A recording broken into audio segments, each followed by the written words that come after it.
નમસ્કાર, આપ જોઈ રહ્યા છો ગુજરાતની number 1 news channel news 18 Gujarati. આપણું ગુજરાત સાથે હું છું સિદ્ધાર્થ ધોળકિયા. મહત્વના સમાચારથી શરૂઆત. સુરતમાં દીકરીઓ હવે સુરક્ષિત નથી. માત્ર 5 ફૂટના અંતરે 2 દીકરીની છેડતી આરોપીના વરઘોડા કાઢવામાં વ્યસ્ત પોલીસના ગાલે તમાચો. ગુજરાતમાં અડધી રાત્રે પણ દીકરીઓ સુરક્ષિત હરીફરી શકે છે તે વાતો જાણે હવે ભૂતકાળ બની ગઈ છે. આ દ્રશ્યો નિહાળ્યા બાદ તમને ગુજરાતમાં દીકરીઓ સલામત છે તે કહેવામાં શરમ લાગશે. જો તમે દીકરીના પિતા છો તો સુરતની આ તસવીર તમને તમારી દીકરીને એકલા મૂકતા વિચારવા મજબૂર કરશે. જે સુરત પોલીસ સિંઘમ બની આરોપીના વરઘોડા કાઢી રહી છે તે જ પોલીસના ગાલે તમાચા સમાન ઘટના બની છે. સુરતમાં પેટ્રોલિંગ ભૂલી સરઘસ કાઢવામાં વ્યસ્ત સુરત પોલીસના નાક નીચે 5 ફૂટના અંતરે બે દીકરીઓની છેડતી થઈ, એ પણ સમી સાંજે. ડૂબી મરો. યુપી કે બિહાર જેવા લાગતા દ્રશ્યો સુરતના ઉધના વિસ્તારના સમી સાંજના છે. સુરતમાં મહિલા ગરિમા સાથે સરેઆમ ખિલવાડ થતા દ્રશ્યો જોવા મળ્યા. સુરતના ઉધના વિસ્તારમાં આવેલી એક સોસાયટીની શેરીમાંથી પસાર થતો એક યુવક પહેલા મોપેડ પર બેસેલી એક છોકરીની છેડતી કરે છે. સીસીટીવી ફૂટેજમાં સ્પષ્ટપણે દેખાય છે કે એક મોપેડ પર બેસેલી નાની બાળકી પાસે આરોપી આવીને તેને પકડવાનો પ્રયાસ કરે છે, પરંતુ તે બાળકી ત્યાંથી નાસી જાય છે. ત્યારબાદ સામેથી આવતી 2 દીકરીઓને જુએ છે અને તેના પર દાનત બગડે છે. તેમાંથી એક દીકરીને પાછળથી પકડી લે છે. દીકરી જેમ તેમ કરીને પોતાને છોડાવી લે છે અને પોતાની અન્ય બહેનપણી સાથે નાસી જાય છે. આમ જાહેરમાં 5 ફૂટના અંતરે જ બે દીકરીઓ સાથે છેડતીનો વિડીયો વાયરલ થતા રોષ ફેલાયો છે. બીજી તરફ મહિલાઓની સુરક્ષાને લઈને પણ ગંભીર સવાલો ઉઠ્યા છે. ત્યારે સોસાયટીના પ્રમુખે ઉધના પોલીસ સ્ટેશનમાં લેખિત અરજી કરી અસામાજિક તત્વો સામે પગલાં લેવાની માંગ કરી. હાલ પોલીસે સીસીટીવીના આધારે તપાસ શરૂ કરી છે, પણ આ વરઘોડા કલ્ચરમાં જાણે પોલીસ પેટ્રોલિંગ કરવાનું ભૂલી ગઈ હોય તેવું લાગી રહ્યું છે. સુરત પોલીસને સિંઘમ બનવાની નહીં પરંતુ દીકરીઓની સલામતી રાખવાની જરૂર છે. આ દ્રશ્યોથી એક વાત તો પુરવાર થાય છે કે સુરતમાં દીકરીઓ સલામત નથી. સુરતમાં ભાજપના કાર્યકરનો એક વિડીયો વાયરલ થયો છે, જેમાં તે હાથમાં રિવોલ્વર સાથે ડાન્સ કરે છે. આટલું જ નહીં, વિડીયોમાં એક યુવતી પણ સાથે ડાન્સ કરતી હોવાનું દેખાઈ રહ્યું છે. ડિંડોલી વિસ્તારના ભાજપના કાર્યકર સુજીતનો ડાન્સ ચર્ચામાં છે. ડાન્સ કરવાની સાથે સાથે હાથમાં રિવોલ્વર પણ નજરે પડી. જોકે આ વિડીયો ક્યાંનો છે એ અંગે હજુ સુધી કોઈ સ્પષ્ટતા નથી થઈ.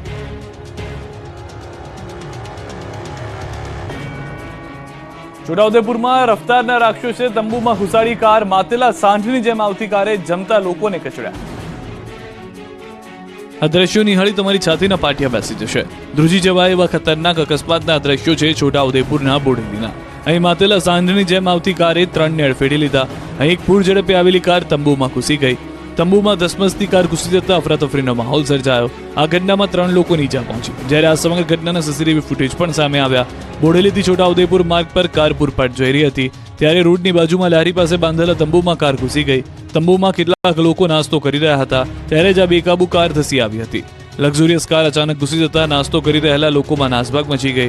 થેલામાં માતેલા સાંજની જેમ એક કાર ઘૂસી જતા નાસ્તો કરી રહેલા લોકો હેબતાઈ ગયા. કાર આવતી હોવાની જાણ થતાં જ બધા લોકો નાસ્તો કરતા ઊભા થઈને ભાગી ગયા. છતાં માતેલા સાંજની જેમ આવેલી કારે 3 જણને અડફેટે લીધા. જોકે કાર ચાલક કાર લઈને ફરાર થઈ ગયો. સમગ્ર ઘટના બાબતે બોડેલી પોલીસ ઘટના સ્થળે પહોંચી અને કારની માહિતી મેળવી. કારની ઓળખ કરી કાર્યવાહી કરવા માટેની તજવીજ હાથ ધરી છે. ગુજરાતમાં કાશ્મીરનો અનુભવ કરાવતી ઠંડી. એક જ દિવસમાં 1 થી 6 ડિગ્રી તાપમાન ઘટી જતા લોકો છૂટવાઈ ગયા. સિઝનનું સૌથી ઓછું નલિયામાં 6.4 ડિગ્રી તાપમાન. ગુજરાત બન્યું મિની કાશ્મીર. શીતલહેરથી શહેર કહેર. એક જ દિવસમાં 6 ડિગ્રી પારો ગગડ્યો. કાતલ ઠંડીમાં ઠૂઠવાયા લોકો. અંતે શિયાળાએ ગુજરાતમાં અસલી મિજાજ બતાવવાનું શરૂ કરી દીધું. ગુજરાતમાં ઠંડીએ જમાવટ કરી દીધી. મોટાભાગના શહેરો કાતલ ઠંડીની ઝપેટમાં આવી ગયા. પહાડોથી લઈને મેદાન સુધી ઠંડીનું મોજું ફરી વળ્યું. ઉત્તર ભારતમાં હિમવર્ષાના પગલે ગુજરાત જાણે મિની કાશ્મીર બની ગયું. વહેલી સવારથી કાતિલ ઠંડા પવનો ફૂંકાઈ રહ્યા છે. અનેક જિલ્લાઓમાં ગાત્રોથી જતી ઠંડી પડી રહી છે. હવામાન વિભાગ દ્વારા પણ સૌરાષ્ટ્ર કચ્છમાં કોલ્ડવેવની અસર વર્તાવાની શક્યતા વ્યક્ત કરી છે. સવારથી જ રાજ્યમાં લોકો કાશ્મીર જેવી ઠંડીનો અનુભવ કરી રહ્યા છે. તાપમાનનો પારો એક જ રાતમાં 1 થી 6 ડિગ્રી ઘટી જતા લોકો ધ્રુજી ઉઠ્યા છે. રાજ્યમાં સિઝનનું સૌથી ઓછું 6.4 ડિગ્રી તાપમાન નલિયામાં નોંધાયું છે. આ ઉપરાંત અન્ય મહત્વના શહેરોની વાત કરીએ તો બરોડામાં 10.2 ડિગ્રી, ડીસામાં 10.3 ડિગ્રી, રાજકોટમાં 11.3 ડિગ્રી, ભુજમાં 11.4 ડિગ્રી, ગાંધીનગરમાં 12.7 ડિગ્રી, અમદાવાદમાં 13.7 ડિગ્રી અને સુરતમાં 14.2 ડિગ્રી લઘુત્તમ તાપમાન નોંધાયું છે. અચાનક જ ઠંડીએ ભૂક્કા બોલાવતા લોકો ઠંડીથી બચવા માટે ગરમ કપડાં અને તાપણાનો સહારો લેતા જોવા મળી રહ્યા છે. ઠંડીની સાથે સાથે બર્ફીલો પવન ફૂંકાતા લોકોએ અમદાવાદમાં માઉન્ટ આબુ જેવા વાતાવરણનો અનુભવ કર્યો. મહત્વનું છે કે ઉત્તર ગુજરાત અને મધ્ય ગુજરાતમાં આગામી 72 કલાક ઠંડીનું મોજું ફરી વળવાની શક્યતાઓ હવામાન વિભાગ સાથે અંબાલાલ પટેલે પણ વ્યક્ત કરી છે.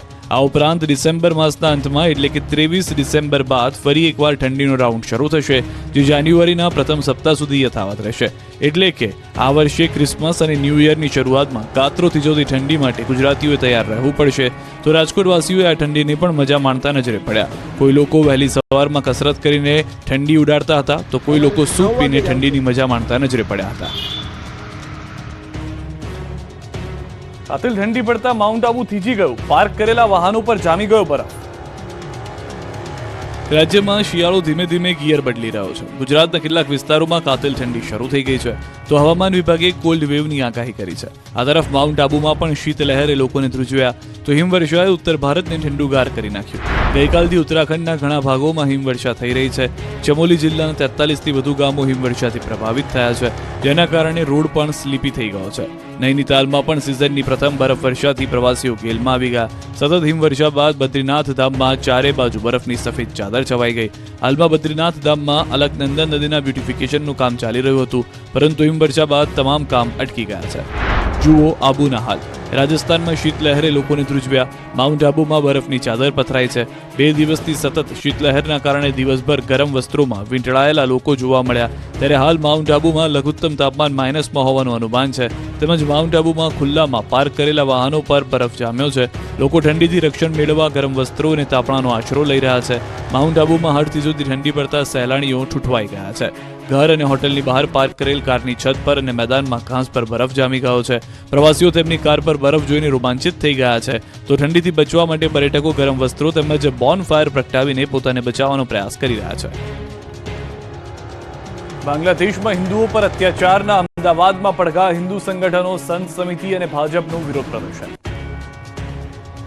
બાંગ્લાદેશમાં હિન્દુઓ પર અત્યાચારના પડઘા અમદાવાદમાં પડ્યા છે. હિન્દુ હિત રક્ષા સમિતિ કર્ણાવતીએ પણ બાંગ્લાદેશમાં હિન્દુઓ પર થતા અત્યાચારને ખુલીને વિરોધ કર્યો અને રિવરફ્રન્ટ પર વિશાળ માનવ સાંકળ રચી દેખાવ કરી વિરોધ કરાયો, જેમાં સંતો, મહંતો તેમજ રાજનેતાઓ પણ જોડાયા. તમામ લોકોએ માનવ સાંકળ રચી બાંગ્લાદેશમાં હિન્દુઓ પર થઈ રહેલા અત્યાચારનો વિરોધ કર્યો, સાથે જ અત્યાચારો બંધ કરવાની માંગ કરી. આ વિરોધ પ્રદર્શનમાં મોટી સંખ્યામાં લોકો પણ જોડાયા. સવારે વલ્લભ સદનથી ઉસ્માનપુરા રિવરફ્રન્ટ પાર્ક સુધી માનવ સાંકળ રચાઈ. સાથે જ ખાસ સભાનું પણ આયોજન કરાયું. સભામાં જગન્નાથ મંદિરના મહંત દિલીપદાસજી અત્યાચારને ખૂબ જ શરમજનક ગણાવ્યા અને સૌને એકજૂથ થવાની જરૂર પર ભાર મૂક્યો. તો ભાડજના હરે કૃષ્ણ મંદિરના શ્યામ ચરણદાસે કહ્યું કે બાંગ્લાદેશના મંદિર પર હુમલા, મૂર્તિઓ ખંડિત થઈ રહી છે, જે સામે કઠોર પગલાં લેવા જોઈએ. તો આરએસએસ ગુજરાત પ્રાંતના ભરતભાઈ પટેલે કહ્યું કે બાંગ્લાદેશમાં હિન્દુઓનું મનોબળ વધારવા આપણે એકઠા થયા છીએ. અક્ષર વત્સલ સ્વામીએ કહ્યું કે આવતીકાલે મોક્ષદ એકાદશી છે, આવતીકાલે ભગવદ્ ગીતા સૌને વિતરણ કરીએ. સુરતમાં 10 સેકન્ડમાં ચપ્પુના 10 ઘા મારી વેપારીની હત્યા. વાહન પાર્ક કરવા બાબતે હત્યા. જોઈ લો કઈ રીતે સુરત યુપી બિહાર બની રહ્યું છે.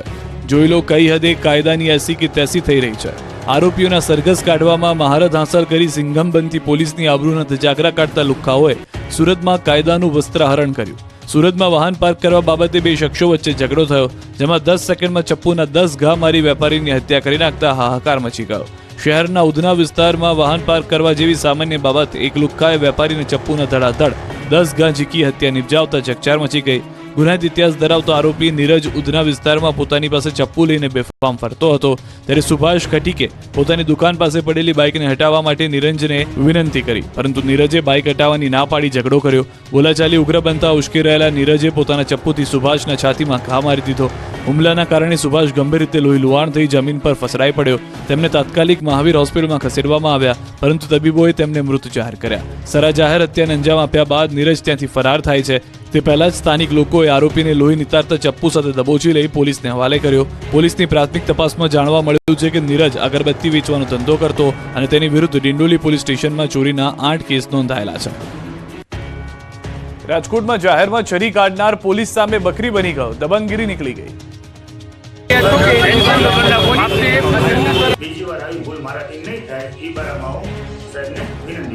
જોઈ લો રાજકોટમાં સામાન્ય ઠપકો આપવા મુદ્દે ટપોરીની ટણી પોલીસે કઈ રીતે કાઢી. રાજકોટના વિરાણી ચોકમાં સ્કૂટર ચાલકે સામાન્ય ટક્કરમાં બોલાચાલી કરી.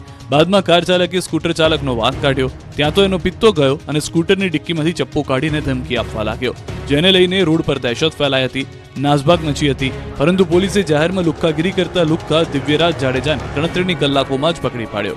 આરોપીને ઝડપી કાયદાનું ભાન કરાવ્યું અને ઘટના સ્થળે લઈ જઈ રિકન્સ્ટ્રક્શન પણ કરાવ્યું. જે દરમિયાન પોલીસ સામે જ આરોપીની નફટાઈ પણ જોવા મળી. આરોપીને એટલી હવા હતી કે પોલીસની સામે જ પોલીસને માફી માંગવાની ના કહી દીધી.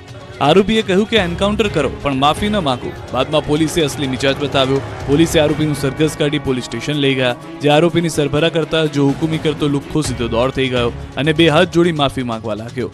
પોલીસની ગિરફ્તમાં આવતા જ બકરી બની ફરી આવી હરકત નહીં કરવા માફી માંગી. બધી દબંગગીરી નીકળી ગઈ. એક્સિડન્ટ બાબતમાં લપ કરેલી હતી, મેં છરી કાઢેલી હતી. બીજી વાર આવી ભૂલ મારાથી નહીં થાય એ બારામાં હું સાહેબને વિનંતી કરું છું. હું કહું છું કે ભાઈ કાયદો હાથમાં લેવો નહીં, નકર પોલીસ કાયદેસરની કાર્યવાહી કરશે. વડોદરામાં ખુલ્લેઆમ દાદાગીરી કરનાર યુવાનનો દમ કાઢ્યો પોલીસે. લુખ્ખા તત્વો દાદાગીરી કરી તો કંઈક આવા હાલ થશે. જો જાહેરમાં હવા કરી નિર્દોષ લોકો પર રોપ જમાવ્યો તો પોલીસ તમારી હવા કાઢી નાખશે. બે હાથ જોડી લોકોની માફી માંગતા ગુંડાઓના દ્રશ્યો છે વડોદરાના. આ એ જ લુખ્ખાઓ છે જેમણે થોડા દિવસ પહેલા વડોદરાના પાણીગેટ મુખ્ય રોડ પર હથિયારો સાથે હુમલો કર્યો. આરોપીઓએ હિતેશ કહાર પર હથિયારો વડે જીવલેણ હુમલો કર્યો, પણ પોલીસે આરોપીઓને પકડી બરાબરની સરભરા કરી. જે હાથમાં હથિયાર હતા તે જ હાથથી હવે માફી માંગવી પડી. પોલીસે એવો સબક શીખવ્યો કે આ લોકોને ચાલવાના પણ ફાફા પડી ગયા, જમીન પર પગ મૂકવાના પણ સાસા પડી ગયા.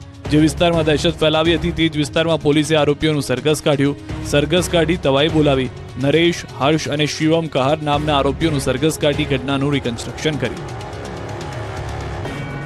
અમદાવાદની ખ્યાતિ હોસ્પિટલ કાંડની તપાસનો ધમધમાટ થઈ રહ્યો છે, ત્યારે ધમધમાટની વચ્ચે હોસ્પિટલ કાંડની તપાસમાં હવે ઈડીની પણ એન્ટ્રી થઈ ગઈ છે. અમદાવાદ ક્રાઇમ બ્રાન્ચે ઈડીને માહિતી સોંપી છે. કૌભાંડને લઈને વિગતવાર બનાવેલો રિપોર્ટ પણ સોંપ્યો. રિપોર્ટના આધારે ઈડી પણ જોડાઈ તપાસમાં. આરોપીઓની મુશ્કેલીમાં થઈ શકે છે વધારો. ગોધરામાં જાહેરમાં તલવારથી કેક કાપનાર મહેબૂબની પોલીસે વધારી છે મુશ્કેલી. જોઈ લો, ગોધરાના લીલેશરા ગામે જન્મ દિવસે કાયદાના લીરે લીરા ઉડાવવા શખ્સને ભારે પડી ગયા. તલવારથી કેક કાપી ભાઈગીરી કરતા મહાશયને પકડી પોલીસે બધી ભાઈગીરી ઉતારી નાખી. જન્મદિવસના રંગમાં ભંગ પડ્યો. ગોધરાના લીલેશરા ગામે મહેબૂબ ગોરા નામના શખ્સનો જન્મદિવસ હતો, જેની ઉજવણીમાં ભાન ભૂલેલા લોકોએ એક બુલેટ પર 3 જેટલી કેક મૂકી તલવાર વડે કેક કાપી. સાથે ભાઈબંધો આવ્યા પણ તું ના આવી, તારી યાદમાં મારી આંખ ભીંજાય નામના ગીત પર એક બાદ એક તલવાર વડે કેક કાપી આકાશમાં આતશબાજી કરી ભાન ભૂલાયા. જેનો વિડીયો સોશિયલ મીડિયામાં વાયરલ થતા જન્મદિવસે કાયદો ભૂલનારાઓને પોલીસે કાયદાનું ભાન કરાવ્યું. જન્મદિવસની ઉજવણીના ઉન્માદમાં જાહેર રોડ પર તલવાર વડે કેક કાપતી વખતે ભાઈબંધો આવ્યા પરંતુ તું ના આવી એ સોંગમાં પોલીસ આવી જતા જન્મદિવસની ઉજવણીમાં મગ્ન લોકોના હોશ ઉડી ગયા. વિડીયોના આધારે આરોપીની તાત્કાલિક અટકાયત કરી ગોધરા બી ડિવિઝન પોલીસ મથકમાં લાવવામાં આવ્યો. દંતીવાડાના શોપિંગ સેન્ટરમાં આગ તો દ્વારકામાં રહેણાંક વિસ્તારમાં આગ લાગતા ભાગદોડ. બનાસકાંઠાના દાંતીવાડાના શોપિંગ સેન્ટરમાં આગ લાગતા દોડધામ મચી ગઈ હતી. શોપિંગ સેન્ટરના ભોયરામાં કોઈ કારણોસર આગ લાગી હતી. ધુમાડા નીકળતા લોકો શોપિંગ સેન્ટરમાંથી બહાર નીકળી ગયા હતા. બાદમાં જોતજોતામાં આગે વિકરાળ સ્વરૂપ ધારણ કરી લેતા ભોયરું બળીને ખાક થઈ ગયું. આગના કારણે આસપાસ વિસ્તારના લોકો ડરી ગયા. લોકોના ટોળે ટોળા એકત્રિત થઈ ગયા. ફાયરની ટીમે પહોંચીને કાર્યવાહી કરી. બીજી તરફ દ્વારકામાં રહેણાંક વિસ્તારમાં આગ લાગતા ભાગદોડ મચી ગઈ હતી. રેતવાવાડા વિસ્તારમાં અચાનક આગ લાગી હતી. ખુલ્લા પ્લોટ અને ખાલી મકાનમાં આગ લાગતા સ્થાનિકોમાં નાસભાગ મચી ગઈ. ફાયર બ્રિગેડની ટીમે પહોંચી પાણીનો મારો ચલાવી આગ પર કાબુ મેળવ્યો. આગ એટલી વિકરાળ હતી કે આગમાં ઘરવખરી બળીને ખાક થઈ ગઈ. મોરબીમાં 2 યુવતીએ રોડ બાનમાં લીધો. મોરબીમાં લુખ્ખા યુવકો બાદ હવે યુવતીઓ પણ દાદાગીરી પર ઉતરી આવી છે. નશામાં ધૂત પરપ્રાંતીય યુવતીઓએ જાહેર રોડ પર ધમાલ મચાવી. પરપ્રાંતીય યુવતીઓ નશામાં ચૂર બની રોડને બાનમાં લીધો. બંને યુવતીઓએ એક રિક્ષા ચાલક સાથે બબાલ કરી. રિક્ષા ચાલક સાથે બબાલ ઉગ્ર બનતા યુવતીઓ બેફામ બની ગઈ. ધમાલ મચાવવા લાગી. રિક્ષામાં તોડફોડ કરી શનાળા રોડ ઉપર ધમાલ મચાવી. જાહેરમાં અપશબ્દો બોલવા લાગી. યુવતીઓએ જાહેરમાં માથાકૂટ કરતા મહેશ હોટલ નજીક રોડ પર ટ્રાફિક જામ થઈ ગયો. થોડી વાર માટે તો રોડ પર લોકોના ટોળા એકત્રિત થઈ ગયા. ગીરના જંગલમાં ફરી સાવજની પજવણી. સિંહ પાછળ દોડતા હોશ ઉડી ગયા. ગીરના જંગલમાં ફરી સાવજની પજવણી કરતા તત્વો સક્રિય થયા છે. સિંહોને કેટલાક લોકો હેરાન કરતા હોય તેવો એક વિડીયો જોવા મળ્યો. આ વિડીયો અમરેલીના ગીર ગ્રામ્ય વિસ્તારનો હોવાનું અનુમાન છે, જેમાં 8 જેટલા સિંહોના ગ્રુપને જોવા લોકોના ટોળા એકઠા થયા હતા. સિંહના ટોળાને કાચા રસ્તા પર બંને બાજુથી ઘેરી લીધા હતા. ત્યારે એક બાળસિંહે ગુસ્સે ભરાઈને લોકોના ટોળાની પાછળ દોડ મૂકી. બાળસિંહ ટીકળખોરોની પાછળ દોડતા અફરાતફરી મચી ગઈ. પજવણી કરતા લોકોના હોશ ઉડી ગયા. મોત દેખાઈ ગયું. પરંતુ સિંહોની પજવણીનો વિડીયો વાયરલ થતા વન વિભાગની કામગીરી સામે પણ સવાલો ઉઠી રહ્યા છે. જૂનાગઢની મધુરમ સોસાયટીમાં સાવજનું પેટ્રોલિંગ, 3 સીએ લોકોના ઘરની ડેલીઓમાં ધામા નાખી મહેમાન બન્યા, સ્થાનિકોમાં ભયનો માહોલ. જો તમે ઘરની બહાર નીકળો ને તમારા ઘરના દરવાજાની બહાર જ દરવાજે 3 ડાલા મથતા તમારા ઘરના મહેમાન બનીને બેઠા હોય તો શું થાય? તમારું સ્વાગત કરવા કેસરીઓ આતુર હોય તો શું થાય? કંઈક આવું જ જૂનાગઢના મધુરમ વિસ્તારની સોસાયટીના લોકો સાથે થયું. સ્વપ્નલોક ટાઉનશીપમાં જંગલના રાજાઓએ લોકોના ઘરને ડેલો બનાવી દીધો હતો. 1 2 નહીં 3 સીએ લોકોના ઘરની બહાર ધામા નાખતા ડરનો માહોલ થઈ ગયો અને ડેરો જમાવીને બેઠેલા દ્રશ્યો જોવા મળ્યા. રેવન્યુ વિસ્તારમાં આટાફેરા મારતા 3 સાવજ છેક જૂનાગઢની મધુરમ સોસાયટી સુધી આવી પહોંચતા જોવા મળ્યા. મોડી રાત્રિના મધુરમ વિસ્તારમાં 1 સિંહ ઘરની ડેલીએ અને 2 સિંહ રોડ પર ધામા નાખી ચૂક્યા. 3 સિંહની ત્રિપુટી વારંવાર મધુરમ વિસ્તારમાં દેખા દેતા અહીંના સ્થાનિકોમાં ભયનો માહોલ છવાયો. સ્થાનિકો દ્વારા વન વિભાગને જાણ કરવામાં આવી અને વન વિભાગ દ્વારા સિંહોને યોગ્ય સ્થળે ખસેડવા કામગીરી હાથ ધરવામાં આવી. 2 દિવસ પહેલા મધુરમની એક સોસાયટીમાં એપાર્ટમેન્ટ નીચે 3 સિંહોએ ગાયનો શિકાર કરવાનો પ્રયત્ન કર્યો હતો, પરંતુ ગાયે 3 સિંહને ભગાડી દીધા હતા. ત્યારે સમીરગઢના સોસાયટીમાં રહેતા સ્થાનિકોએ પોતાના કેમેરામાં કેદ કરી હતી. દાહોદના ખરેડીથી 15.5 લાખનું પકડાયું નકલી ખાદ્ય તેલ. આ દ્રશ્યો નિહાળી તમે કહી નહીં શકો કે આ નકલી તેલ છે કે અસલી ખાદ્ય તેલ, પણ નકલી તેલના અસલી તેલિયા રાજાઓના ખેલનો પોલીસે પર્દાફાશ કર્યો છે. દાહોદ જિલ્લામાં નકલી કચેરી એનએના નકલી હુકમ બાદ હવે ખોટા નામવાળી અલગ અલગ બ્રાન્ડના સ્ટીકરો લગાવી શંકાસ્પદ પામોલિન તેલનું રિફિલિંગ કરવાનું રેકેટ બહાર આવ્યું છે. દાહોદ તાલુકાના ખરેડી જીઆઈડીસીમાં ન્યૂ બાપજી એન્ટરપ્રાઇઝ નામની ફેક્ટરીમાં નકલી ખાદ્ય તેલ પકડી પાડવામાં આવ્યું છે. કોઈપણ જાતના આધાર પુરાવા વગર રિફિલિંગ કરવા માટે ખોટા નામવાળી અલગ અલગ બ્રાન્ડના રૂપિયા 11,07,309 ઉપરાંતની કિંમતના ખાદ્ય તેલના પાઉચ, ડબ્બાઓ તથા બોટલો તેમજ શંકાસ્પદ પામોલિન તેલનો જથ્થો મળી આવ્યો છે. અલગ અલગ બ્રાન્ડના સ્ટીકરો તથા છોટા હાથી ગાડી મળી કુલ રૂપિયા 15,45,290ની કિંમતનો શંકાસ્પદ મુદ્દામાલ દાહોદ પોલીસે રેડ દરમિયાન ઝડપી પાડી કબજે કરી લીધો છે. હવે અમદાવાદની રેસ્ટોરન્ટના જમવામાં ઈયળ કે જીવડું નહીં, મોટો કાચનો ટુકડો નીકળ્યો. અત્યાર સુધી તમે ભોજનમાંથી જીવાત, ઈયળ, વંદો, ગરોળી, વાળ નીકળતા સાંભળ્યો હશે, પણ આ વખતે અમદાવાદની એક રેસ્ટોરન્ટના જમવામાંથી ઈયળ કે જીવડું નહીં, મોટો કાચનો ટુકડો નીકળ્યો. અમદાવાદના ગોતા વિસ્તારમાં આવેલી એક બોક્સ પાર્કમાં વામઝાઝ રેસ્ટોરન્ટની એક પરિવાર ભોજન માટે પહોંચ્યો. ભોજનનો આનંદ માણી રહ્યો હતો ત્યારે એક જમતી વખતે ભોજનમાંથી એક કાચનો ટુકડો નીકળતા ચોંકી ગયા. ગ્રાહક અને તેનો પરિવાર રોષે ભરાયા. ગ્રાહકે રેસ્ટોરન્ટના સંચાલકને આ અંગેની ફરિયાદ કરી, પણ રેસ્ટોરન્ટનો માલિક લાજવાની બદલે ગાજ્યો. પોતાની ભૂલ સ્વીકારવાના બદલે જવાબમાં રેસ્ટોરન્ટ સંચાલકે પણ ઉડાવ જવાબ આપતા જણાવ્યું કે કદાચ મધની બોટલ તૂટી ગઈ હશે, તેનો કાચનો ટુકડો જમવામાં પડી ગયો હશે. રેસ્ટોરન્ટ સંચાલકે ગ્રાહક પાસે માફી પણ માંગી હતી. આ અંગેની મનપાના આરોગ્ય વિભાગમાં ફરિયાદ કરવામાં આવી છે. ગુજરાત યુનિવર્સિટીના વિવિધ વિભાગોમાં કોન્ટ્રાક્ટ પર ભરતીને લઈને દેખાવો, એનએસયુઆઈ દ્વારા હલ્લાબોલ.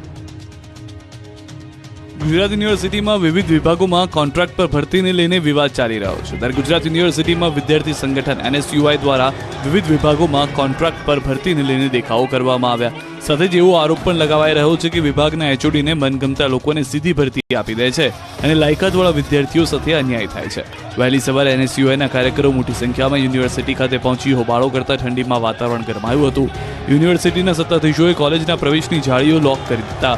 એનએસયુઆઈના કાર્યકરો વધુ ભડક્યા હતા. કાર્યકરોએ લોખંડની ગ્રીલને હચમચાવીને રોષ ઠાલવ્યો.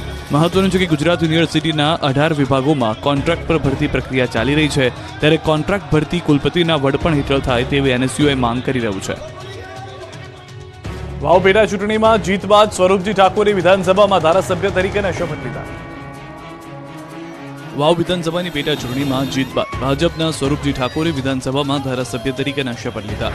વિધાનસભાના અધ્યક્ષ શંકર ચૌધરીની હાજરીમાં સ્વરૂપજીએ ધારાસભ્ય પદના શપથ લીધા બાદ જે કામોને પ્રાથમિકતા આપવાની છે અંગે પણ તેમણે વિગતવાર વાત કરી અને કહ્યું કે મારા વિસ્તારના સિંચાઈના પ્રશ્નોને હલ કરવાની દિશામાં પ્રયાસ કરીશ. ઉપરાંત અન્ય વિકાસ કાર્યોને લઈને પણ પ્રયાસો કરવાની તેમણે ખાતરી આપી. સ્વરૂપ ઠાકોરે સ્પષ્ટ કહ્યું કે તેઓ તેમનું ધ્યાન પૂરેપૂરું ક્ષેત્રના કલ્યાણ પર કેન્દ્રિત કરશે. જ્ઞાનીબેન ઠાકોર સાંસદ બનતા વાવમાં 13 નવેમ્બરે પેટા ચૂંટણી યોજાઈ હતી. અત્યંત રસપ્રદ બનેલા જંગમાં કોંગ્રેસના ગુલાબસિંહ રાજપૂતને હરાવીને સ્વરૂપજી ઠાકોરે બાજી મારી. 23 નવેમ્બરે અત્યંત દિલધડક મતગણતરીના છેલ્લી ઘડીએ સ્વરૂપજીની જીત થઈ હતી. ઊંઝામાં ભાજપની ફોર્મ્યુલા ફેલ, ભાજપના જ 3 જૂથ સામસામે. ઊંઝા એપીએમસીની ચૂંટણી સમરસ કરવાના ભાજપના ધમપછાડા ફેલ ગયા. ઉમેદવારોને સમજાવવા માટે ખૂબ મથામણ કર્યા બાદ પણ ભાજપની રણનીતિ એળે ગઈ. ઉમેદવારી ફોર્મ પરત ખેંચવાના અંતિમ દિવસે સોમવારે વારંવારની સમજાવટ છતાં ભાજપ ઉમેદવારોને સમજાવવામાં નિષ્ફળ રહી અને ઉમેદવારોએ ફોર્મ પરત ન ખેંચીને ચૂંટણી લડવાનો નિર્ણય કર્યો. આ સાથે જ હવે ખેડૂત વિભાગની 10 બેઠક માટે કુલ 20 ઉમેદવારો મેદાને છે, તો વેપારી વિભાગની 4 બેઠક માટે 16 ઉમેદવાર મેદાને છે. જ્યારે ખરીદ વેચાણ મંડળની બેઠકમાં પૂર્વ ચેરમેન દિનેશ પટેલ બિનહરીફ ચૂંટાયા. આ જંગ ખરેખર જોરદાર જામવાની છે, કેમ કે ભાજપના જ 3 અલગ અલગ જૂથ મેદાને છે. એક જૂથ ઊંઝાના ધારાસભ્ય કિરીટ પટેલનું, બીજું પૂર્વ ચેરમેન દિનેશ પટેલનું, જ્યારે ત્રીજું જૂથ પૂર્વ ધારાસભ્ય નારાયણભાઈ પટેલનું છે. ઉમેદવારોનું ચિત્ર સ્પષ્ટ કરવામાં પણ વિલંબ થયો. ફોર્મ પરત ખેંચવાની સમય મર્યાદા 3 વાગ્યાની હતી, પરંતુ 6 વાગ્યા સુધી કોઈ ચિત્ર સ્પષ્ટ ન થતા અનેક ચર્ચાઓ શરૂ થઈ ગઈ, કારણ કે ચૂંટણી અધિકારી તરફથી પણ 6 વાગ્યા સુધી કોઈ સ્પષ્ટતા નહોતી કરાઈ. 16મી ડિસેમ્બરે ઊંઝા એપીએમસીની ચૂંટણીનું મતદાન થશે. ખેડૂત વિભાગના 261, વેપારી વિભાગના 805 મળીને કુલ 1066 મતદારો પોતાના મતાધિકારનો ઉપયોગ કરીને પસંદગીના બોર્ડ ઓફ ડિરેક્ટર્સનું ભાવિ નિર્ધારિત કરશે. સુરત હીરામંદીની સીધી અસર વિદ્યાર્થીઓના ભવિષ્ય પર. વરાછા ઝોનની 50 સ્કૂલમાંથી દિવાળી વેકેશન પછી 603 બાળકોએ એલસી લઈ અધવચ્ચે ભણતર છોડી દીધું.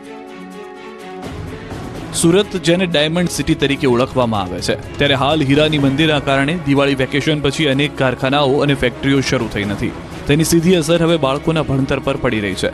સુરતના હીરા ઉદ્યોગમાં મંદીની માઠી અસર હવે વિદ્યાર્થીઓ પર પડી રહી હોય એમ લાગે છે, કારણ કે એક ચોંકાવનારું અનુમાન સામે આવ્યું છે કે સુરતમાં 603થી વધુ વિદ્યાર્થીઓ શાળા છોડી ચૂક્યા છે. બાળકોએ એલસી લઈને અધવચ્ચે ભણતર છોડ્યું છે. નગર પ્રાથમિક શિક્ષણ સમિતિથી શાળામાંથી વિદ્યાર્થીઓ એલસી લઈ શાળા છોડી ગયા. કતારગામ અને વરાછા ઝોનમાંથી વિદ્યાર્થીઓ શાળામાંથી એલસી લઈ ગયા હોવાની માહિતી મળી. એવું માનવામાં આવી રહ્યું છે કે હીરા ઉદ્યોગમાં ભારે મંદીને કારણે વાલીઓ પોતાના બાળકોના એલસી શાળાએથી લઈ આવ્યા છે. સરકારી શાળામાંથી એલસી લઈ ગયેલા વિદ્યાર્થીઓ અંગે શિક્ષણ સમિતિના અધ્યક્ષ રાજેન્દ્ર કાપડિયાએ કહ્યું કે હીરામાં આર્થિક મંદી આ માટે જવાબદાર હોઈ શકે છે. હાલ મંદીના માહોલના કારણે વાલીઓ એલસી લઈ ગયા હોવાનું અનુમાન છે. બનાસકાંઠાની સરકારી શાળામાં શિક્ષકોની ઘટ, વાલીઓએ શાળામાં હોબાળો મચાવ્યો. ભણે ગુજરાત, ગણે ગુજરાતની મોટી મોટી વાતો થાય છે, પરંતુ બનાસકાંઠાની શાળામાં શિક્ષકો વગર વિદ્યાર્થીઓ ભણે કઈ રીતે? બનાસકાંઠાની સરકારી શાળામાં શિક્ષકોની અછત હોવાનું સામે આવ્યું છે. સુઈ ગામના ડાભીમાં શાળામાં 200 વિદ્યાર્થીઓ વચ્ચે માત્ર એક શિક્ષક છે. ધોરણ 9 થી 10ના વિદ્યાર્થીઓ વચ્ચે એક જ શિક્ષક છે. શિક્ષક ન હોવાથી કથળી રહ્યું છે બાળકોનું શિક્ષણ. આ અંગેની વાલીઓને જાણ થતાં વાલીઓમાં રોષ ફેલાયો. અનેક રજૂઆત છતાં શિક્ષકો ન અપાતા વાલીઓએ હોબાળો મચાવ્યો. વાલીઓએ શાળામાં પહોંચીને હોબાળો મચાવ્યો. વધુ શિક્ષકોની નિમણૂકની માંગ કરી. વાલીઓનો આક્ષેપ છે કે શાળામાં 2 શિક્ષકોનું મહેકમ, જેમાંથી એક શિક્ષક જ રહે છે હાજર. શિક્ષકનું મહેકમ વધારી નવા શિક્ષકો નહીં મુકાય તો શાળાને તાળાબંધીની ચીમકી આપી છે. તાપીમાં રેલવે તંત્રની મનમાનીથી કંટાળ્યા લોકો, કર્યો વિરોધ. તાપીના વાલોડ તાલુકાના કહેર ગામે સ્થાનિકોએ હોબાળો મચાવ્યો. રેલવે તંત્રની મનમાની સામે કહેરના ગ્રામજનોમાં આક્રોશ ફાટી નીકળ્યો. ફાટક નંબર 39 ગામ લોકોને જાણ કર્યા વિના બંધ કરાતા વિરોધ કર્યો. ઉધના જલગાંવ તાપતી રેલવે લાઇન પર કહેર ગામે ફાટક નંબર 39 બંધ કરાશે તો ગામના ખેડૂતો, વિદ્યાર્થીઓને મુશ્કેલીનો સામનો કરવો પડશે, જેને લઈને ગ્રામજનોમાં રોષ ફાટી નીકળ્યો છે. અંડરપાસ બ્રિજ પર સતત પાણી ભરાયેલા રહે છે, એટલે ગ્રામજનો દ્વારા ફાટક ખુલ્લી રાખવાની માંગ કરાઈ છે. અમદાવાદના રોડ પર ગંદકી કરવા બદલ એએમસીએ 1 લાખનો દંડ વસૂલ્યો. જો તમને રોડ પર ગંદકી કરવાની આદત હોય કે પછી પિચકારી મારવાની આદત હોય તો સુધરી જજો, નહીં તો ખિસ્સું ખાલી થઈ જશે. અમદાવાદના રસ્તાઓ સ્વચ્છ અને સુઘડ બનાવવા અમદાવાદ મહાનગરપાલિકાએ કડક નિયમો બનાવ્યા છે. રોડ પર થૂકતા લોકોને પણ હવે દંડ ફટકારવામાં આવી રહ્યો છે. ત્યારે અમદાવાદના નારણપુરાના રોડને ગંદો કરનાર ડમ્પર ચાલકને અધધ 1 લાખનો દંડ ફટકારાયો છે. સોલિડ વેસ્ટ વિભાગ ડમ્પરો પાસેથી 1 લાખની પેનલ્ટી વસૂલી છે. નારણપુરા સ્થિત રામેશ્વર નામની બાંધકામ સાઇટમાંથી ખોદકામ દરમિયાન નીકળેલા માટીનું પરિવહન કરતા વાહનો દ્વારા રોડ ગંદો કરાયો હતો. વગર વરસાદે વડોદરાનો પાણીગેટ પાણી, અડધી રાત્રે લોકોના ઘરમાં ઘૂસ્યા પાણી. પાણીથી લથબથ રોડ, લોકોના ઘરમાં તરતો સામાન, પાણીની વચ્ચે ખાટલા અને પાણીના ઘરની બહાર કાઢતા લોકો. વડોદરાના દ્રશ્યો પહેલી નજરે નિહાળી પૂર વખતના લાગશે, પરંતુ તમે જેવું વિચારી રહ્યા છો તેવું નથી. સ્થિતિ ભલે સરખી હોય, પણ આ દ્રશ્યો છે આજના. તંત્રના પાપે વડોદરાના પાણીગેટ વિસ્તારમાં ભર શિયાળે પૂર બહારમાં પૂર આવ્યું. રોડ પર પાણીની નદી વહી. લોકોના ઘરમાં અડધી રાત્રે પાણી ઘૂસી જતા લોકોની ઊંઘ હરામ થઈ ગઈ. વડોદરાના પાણીગેટ વિસ્તારમાં લાઇનમાં ભંગાણ થતા વગર વરસાદે પૂર આવ્યું. ભર શિયાળે રસ્તાઓ અને લોકોના ઘરમાં પાણી ફરી વળતા લોકો મુશ્કેલીમાં મુકાયા. 70 વર્ષ જૂની પાણીની લાઇનમાં ભંગાણ સર્જાતા રસ્તા પર વહેણ સાથે પાણી ફરતા થયા. પાણીના ભારે વહેણને કારણે વાહન વ્યવહાર પણ ખોરવાયો. ભર શિયાળે લોકો ઘરમાંથી પાણી ઉલેચતા નજરે ચડ્યા. છેલ્લા 20 વર્ષમાં સૌથી મોટું ભંગાણ થયું હોવાનું અનુમાન છે. ભંગાણના રિપેરિંગ માટે 2 ટીમ રાત્રિ દરમિયાન જહેમત ઉઠાવતી, પરંતુ લાઇન ખૂબ જૂની હોવાથી રિપેરિંગમાં મુશ્કેલી સર્જાય, જેથી લોકોના ઘરમાં એટલું પાણી ભરાઈ ગયું કે માત્ર 2 થી 4 મહિનામાં જ જાણે બીજી વાર પૂર આવ્યું હોય તેવી સ્થિતિ સર્જાય. ઘરમાં નીચે પડેલી ઘરવખરી તરતી જોવા મળી, ત્યારે તંત્ર સામે રોષ લોકોમાં વધી ગયો. સુરતમાં જનસેવા બોગસ હોસ્પિટલના ડોક્ટરો પણ હતા બોગસ. સુરતમાં નકલી મુન્નાભાઈ MBBS નો રાફડો ફાટ્યો છે. આવા ડોક્ટરોને ઝડપી પાડવા આરોગ્ય વિભાગ હરકતમાં આવ્યું છે. હવે સુરતના પાંડેસરામાંથી ઝડપાયેલા 3 ઝોલાછાપ તબીબો સામે કાર્યવાહીનો તખ્તો ઘડાઈ ગયો છે. સુરતમાં જનસેવા મલ્ટી સ્પેશિયાલિટી હોસ્પિટલના તબીબોને લઈ ખુલાસો થયો છે. આ બોગસ હોસ્પિટલના તબીબો પણ નકલી નીકળ્યા છે. ઝોલાછાપ તબીબો પુરાવા આપવામાં નિષ્ફળ રહ્યા. રાજ્ય સરકાર માન્ય તમામ ડોક્યુમેન્ટ અને મેડિકલ સર્ટિફિકેટ 3 ડોક્ટરો રજૂ કરી શક્યા નથી. 3 તબીબો પાસે સરકાર માન્ય મેડિકલ સર્ટિફિકેટ કે અન્ય પુરાવાઓ ન મળ્યા. કાયદાકીય કાર્યવાહીથી બચવા હોસ્પિટલ બંધ કરવાની ખાતરી આપી લૂલો બચાવ કર્યો. એટલું જ નહીં, જનસેવા હોસ્પિટલનું ઓનલાઈન રજિસ્ટ્રેશન પણ નહોતું. જિલ્લા કલેક્ટરની અધ્યક્ષતામાં નિમાયેલી કમિટી હવે પોલીસ વિભાગને કરશે રિપોર્ટ. સુરતમાં કોર્પોરેટર અને ઇજનેર વચ્ચે તૂતુ મેમે. કોર્પોરેટર સાથે કરેલા ઉદ્ધતાઈ ભર્યા વર્તન બદલ ટ્રાફિક BRTS વિભાગમાં બદલી. અરે બેસિક ડિવાઇસ તો આપો અરે શાસક પક્ષનો કોર્પોરેટર છું કમલેશભાઈ, જવાબ તો આપો મને ધર્મેશ ભરલા 15 નંબરનો કોર્પોરેટર છું. કમલેશભાઈ અમારા કાર્યપાલક નહીં. કોર્પોરેટર અને ઇજનેર વચ્ચે તૂતુ મેમેના દ્રશ્યો છે સુરતના. સુરત મહાનગરપાલિકાના વરાછા ઝોન A માં થયેલા લાંચકાંડમાં વરાછા ઝોનના કાર્યપાલક ઇજનેર કમલેશ વસાવાની ભૂંડી ભૂમિકા જોવા મળી, જેને લઈને તેઓ ભૂગર્ભમાં જતા રહ્યા અને અંદાજિત 1.5 મહિના બાદ તેઓ ફરજ ઉપર હાજર થયા હતા. ફરજ પર હાજર થતા વોર્ડ નંબર 15ના કોર્પોરેટર તેમને મળવા ગયા અને તેઓ અત્યાર સુધી હાજર કેમ રહ્યા ન હતા તે અંગે પૂછતા તેમને કોઈ જવાબ ન આપ્યો હતો. આ બાબતે કાર્યપાલક ઇજનેર કમલેશ વસાવાએ કહ્યું કે હું તમને જવાબ આપવા માટે બંધાયેલો નથી.